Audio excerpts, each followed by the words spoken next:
Good evening.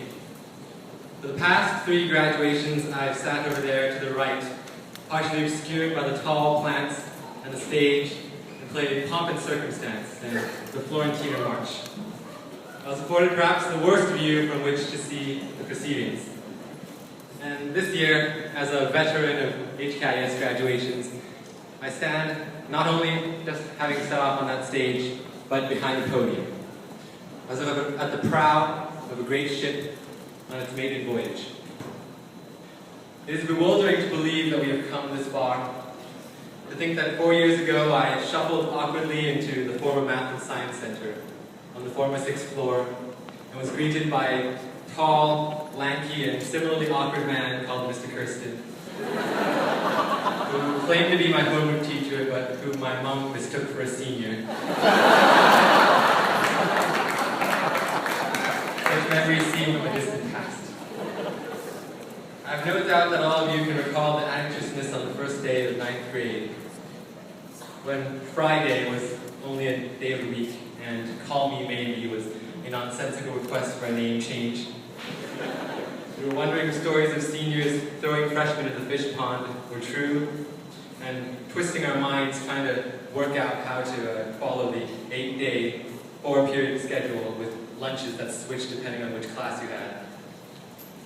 Who could have imagined at that time what this class of 2012, would be today? These 4 years of high school have seen us make the first forays into understanding who we are and what our purpose in life is. Some of us have found fulfillment and passion in helping and aiding the poor and disadvantaged across the world. Others have invested time and effort to fight for the environment and lessen our impact on the earth. Each of us has found his own way in life, his own cause to support. It may be a hackneyed term, but I'm sure the humanities teachers will appreciate this. High school has revolutionized our personal worldviews in ways which we would not have expected. For so long, high school graduation has been a distant milestone, far in the future. Nothing to be concerned with at the moment, just something one knew was eventually happening. Yet, here we are now, that remote prospect just formed into reality. Hard to believe as it is.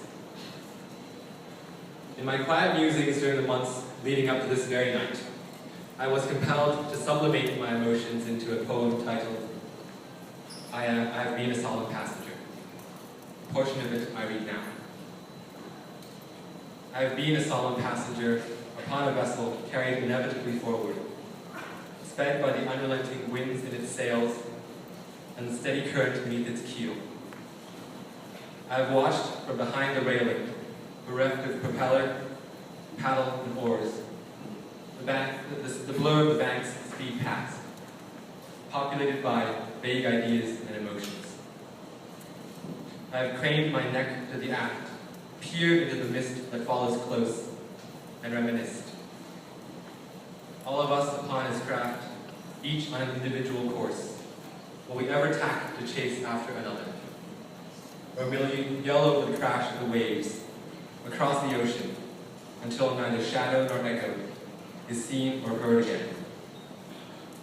Our destinations break the horizon. How many will reach that distant beach upon which dreams wash? And how many will run aground? How many will make it before sundown? How many, lost at sea with a needless compass, are swallowed by the night? And how many, once lost, glimpse the flash of a distant lighthouse? By most calculations, there are 196 days until the end of the 13th Bakhtun of the Mayan long count calendar. We are all familiar with the doomsayers' predictions of apocalypse come that date. Of course, Mr. Friedrichs and Mr. Coombs will have you know that there's going to be a radical transformation of the human race where we achieve a higher level of consciousness. But, well, we'll leave that. It's true that these times may seem burdened with innumerable crises, possibly heralding the end times. Just in case, I will partially recite the litany. The earth we live on buckles under the weight of the human race, already unable to support our extravagant exploitation. The global capitalist economy appears to be spinning leaks. and some hail the failure of the free market. It is also true, however, that we, this class of 2012, the 45th to graduate from HTIS, have the ability, the power, and the ambition to make amends.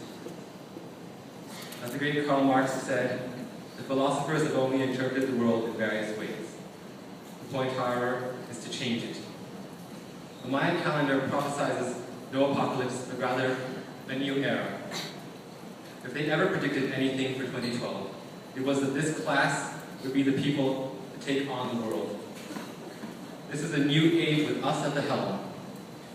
Despite Mr. Taylor's advice, I assert that we will be the class to lead the revolutions, to pioneer the sciences, to forward the arts, to champion the poor, to give voice to the unheard, and to contribute to humanity in our own manner, big or small. We are the class to dazzle the world with our unrivaled prowess.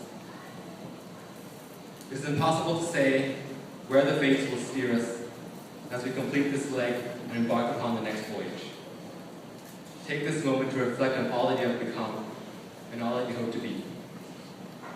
Take a hard look at the people in this gym, your teachers to your left, your parents before you, your friends around you. This is the last time that all of us will be gathered here together. And though it is true in this information age, we are more connected than ever, and hopefully will remain in contact with each other decades into the future. Seize these last fleeting chances to say what you have to say. Take perhaps the last looks at the people you so recently got to see every day, because it will never be the same again. What you forget to say one day can no longer simply wait for the next, and rare is the chance to spend so many years with the same people ever again. My friends, I say to you what Brutus said to Cassius on the plains of Philippi, in the final act of Shakespeare's Julius Caesar.